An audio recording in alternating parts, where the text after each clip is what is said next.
Mommy, why can't I go outside? A Fanice girl asks. She sits in her mother's lap, looking at a storybook with pictures of skyscrapers and mountains. Her yellow wings are folded behind her back.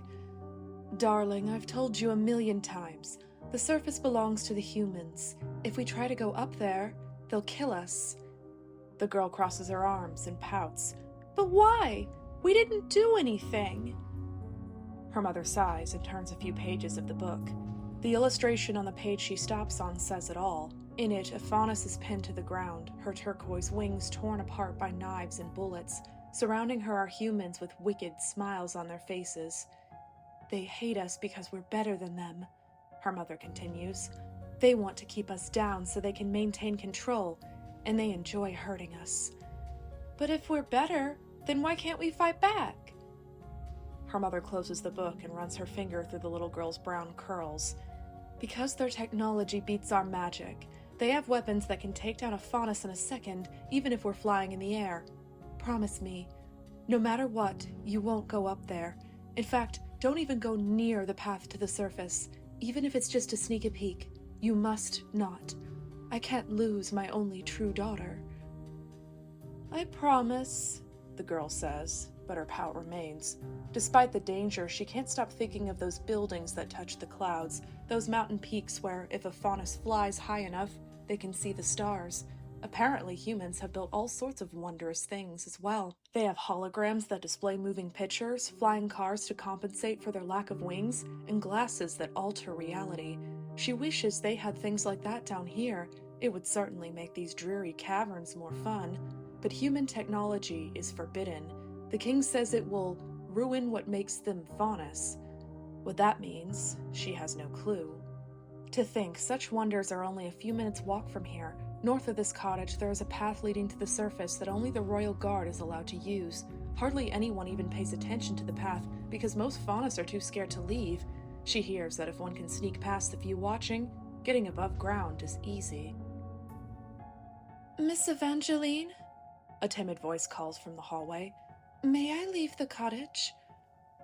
The mother quickly stands up, placing her daughter on the floor. You just left yesterday, Dabria. It's too dangerous to go again. Shaking, a 6-year-old girl, 4 years younger than the daughter, emerges into the living room. She has light brown skin tanned from the sun, blue eyes and thick black hair. There are no wings on her back.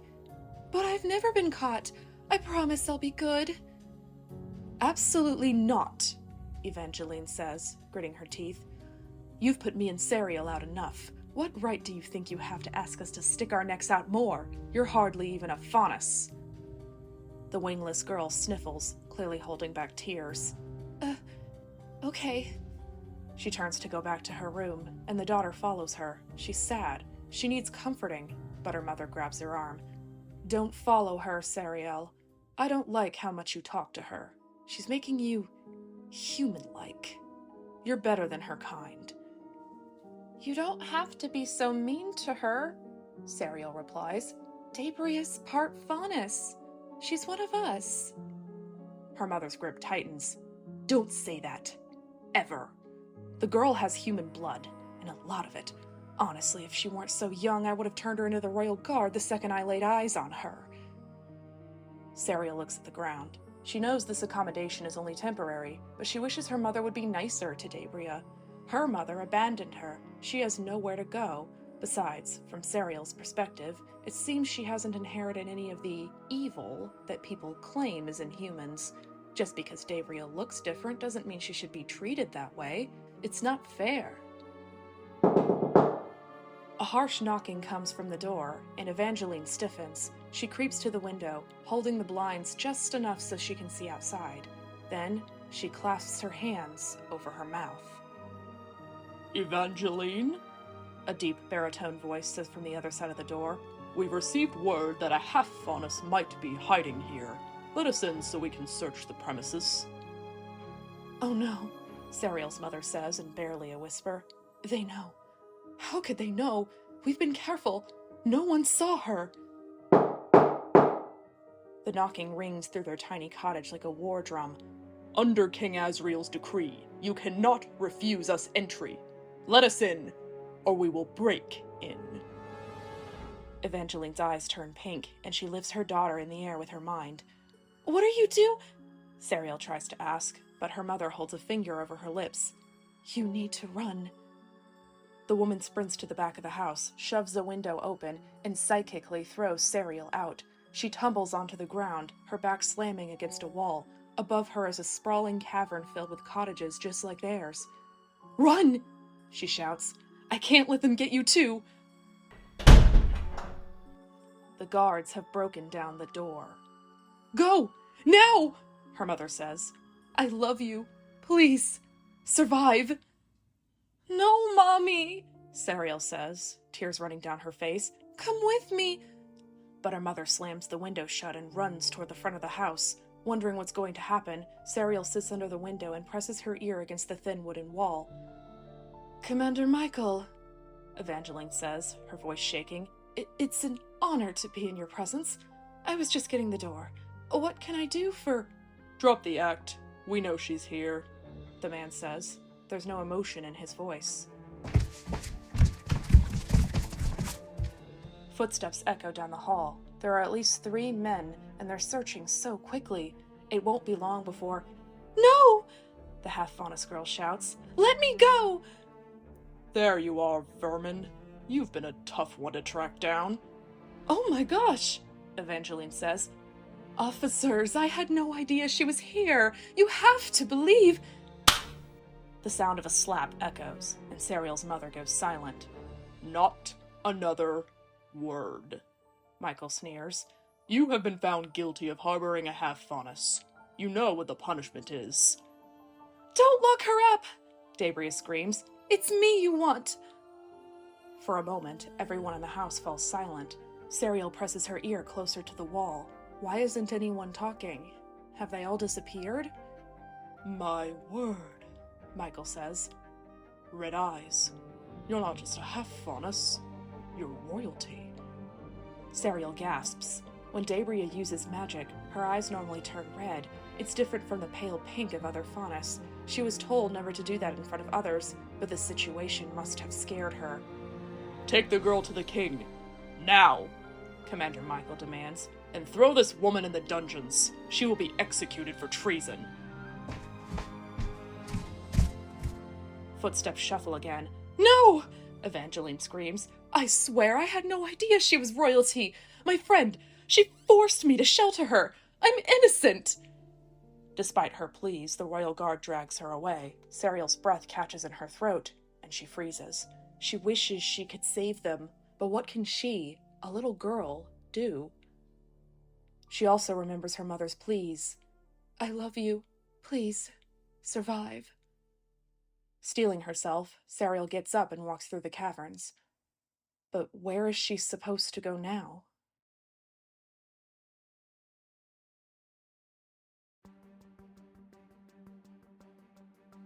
Sariel sneaks through the backyards of other cottages, trying to remain unseen. Their town, called Cliff Village, is a relatively large Fanice settlement in a vast underground cavern. Plants cover every square inch of the place, and dwellings can be seen everywhere from the cave floors to the walls hundreds of feet above. It's beautiful, but Sariel's whole life, it's felt like a gilded cage. She heard that on the surface, there's no limit to how high one can fly, to how far one can travel. A world like that makes this one feel so small.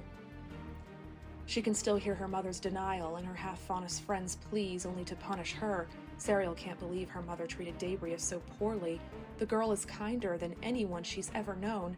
She also cannot believe that despite this, all the Fanice turn a blind eye to her plight. They go about their day, acting like Debria and Evangeline don't exist. "Wait!" a shrill voice calls. "In the name of the prince!" This gets the royal guard's attention as their footsteps stop. Hope swells in Sariel's chest. Does someone care about what's right after all? Sariel approaches the fence of a small backyard she was passing through. She peers through a hole in it. A red-headed girl, one who can't be that much older than her, blocks the guard's way, her green wings outstretched. "That half-Fanice is the prince's friend. I beg you, show her mercy. He'll be devastated if you don't." "Move, girl," Commander Michael says, "before you're arrested for treason as well." "This is wrong, and you know it!" the redhead continues. "We can't punish people for who their parents are. They can't control that." It's King Asriel's decree. Humans are a danger to us all, even with Fanice blood. I won't ask again. Move. The sound of flying echoes through the cavern. Then, a large girl with dark skin and violet wings lands. She grabs the red-headed girl's sleeve. "My friend is sorry. She doesn't mean it. She's just worked up." I hope so, Michael says, his patience wearing thin. I would hate for the prince to lose a second friend. You two should be doing your duty in serving him, not sticking your noses where they don't belong. Especially you, my daughter. You know better. "Of course, father," the girl with the violet wings says. "That's what we're going to do." She grabs the redhead's arm and drags her away. The girl protests the whole time, but there's nothing she can do. She is much smaller than the one taking her. After that, the guards escort the prisoners as if nothing happened. The Fanice looking in on the situation ignore them, going back to tending their gardens and visiting as if nothing is wrong. Sariel's faint hopes of rescue have been destroyed. All she can do is watch as her mother and friend are dragged deeper underground, no doubt to be thrown into prison cells. Sariel falls to her knees. Her nails dig into the wood of the fence as she cries silently. This is nothing new. They've been taking half Fanice away since she was born. But her mother said Debria would be safe. She promised that they all would be safe. Now Sariel's family is going to die, and she has nowhere to go and no way of rescuing them. Hours pass, and the little girl stays slumped against the fence. She doesn't even care if someone comes back here and catches her. There's nothing left to live for.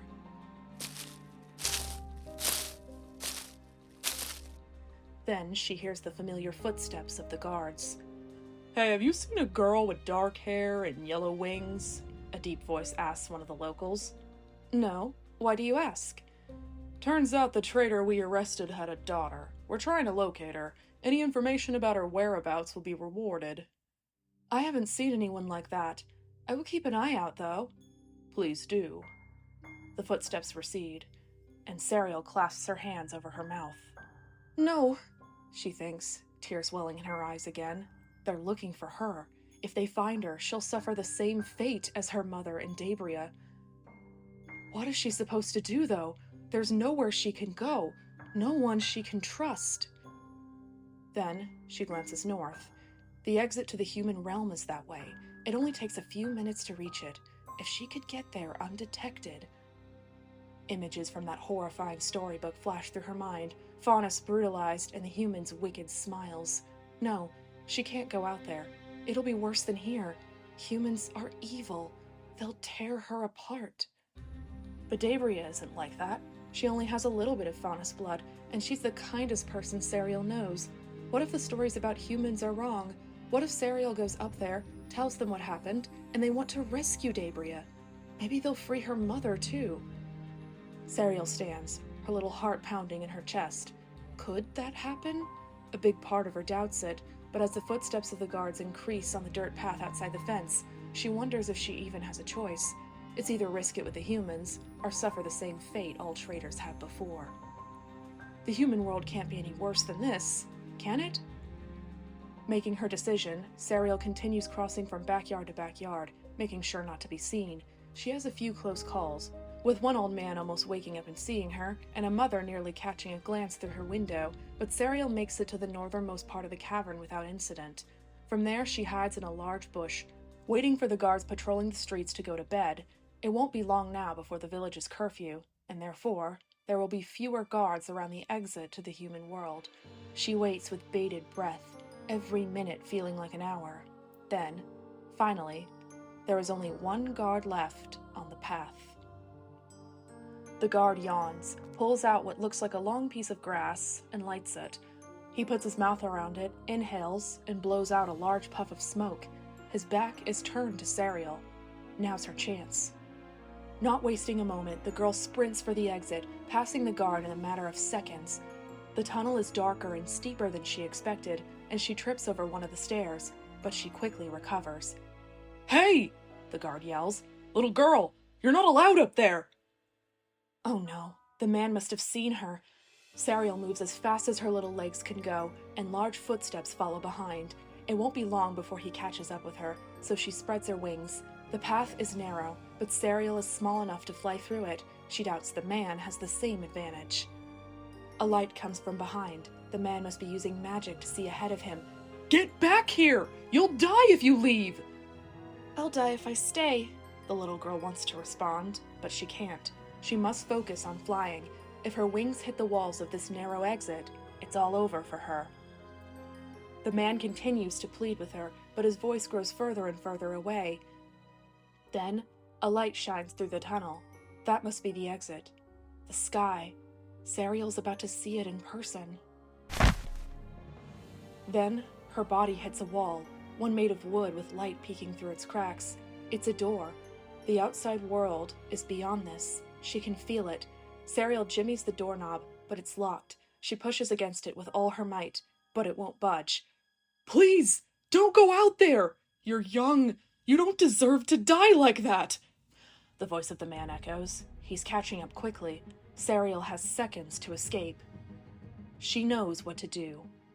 The little girl takes a deep breath, and yellow light emerges from her right hand, followed by an intense heat. She places her hand on the doorknob, and it begins melting. Sariel isn't good at controlling spells yet, but the heat should be more than enough. Pretty soon the doorknob is unrecognizable, and she's finally able to push her way to freedom. No! The man shouts, but it's too late. Sariel has already thrown the door open and slammed it in his face. She emerges outside, and it's more beautiful than she imagined. The mountains, tall and covered in skyscrapers, stretch as far as the eye can see. And the sky, it's alight with pinks, oranges, purples, and reds. The sun is in the perfect spot, a semicircle permanently sitting on the horizon, glowing a bright red. Meanwhile, all sorts of flying contraptions streak the sky, their lights stretching across miles. This world is so vast. There's got to be room for everyone, so why do the Fanice have to hide underground? Why haven't they fought for such beauty, such freedom? Sariel takes in a whiff of the air, admiring that it's not just stagnant. Sure, it smells strange, likely because of all the smoke coming from nearby buildings, but it's cold on her skin. The Fanice girl flies higher, wondering how high she can go. She looks down, and the exit to her home seems so small, so insignificant at this altitude. Sariel wonders why the guard did not follow her. Surely at this height, even the bad humans cannot get to them, yet there is no sign of him. It does not matter, though. In fact, it's better. She's free. She'll find someone willing to help her, and she'll rescue her family. Everything will be okay. A loud noise echoes through the mountains. Sariel can't tell where it's coming from, but her heart sinks. Have the evil humans spotted her already? No, that can't be. Don't they need to sleep too? The sound is louder this time, and a sharp pain erupts from Sariel's leg. She looks down at her injury. Her leg is dripping blood. She screams.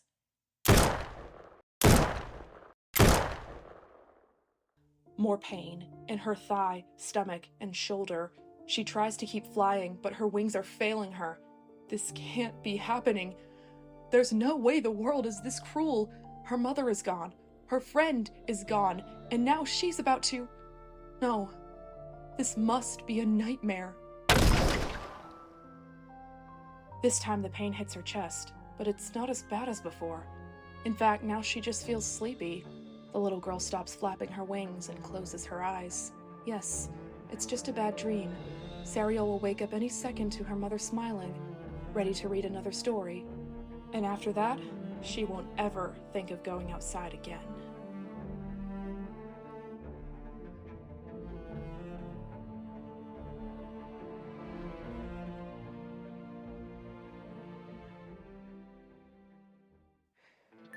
Hello everyone, it's the Reulerverse avatar. Thank you for listening to this story in its entirety.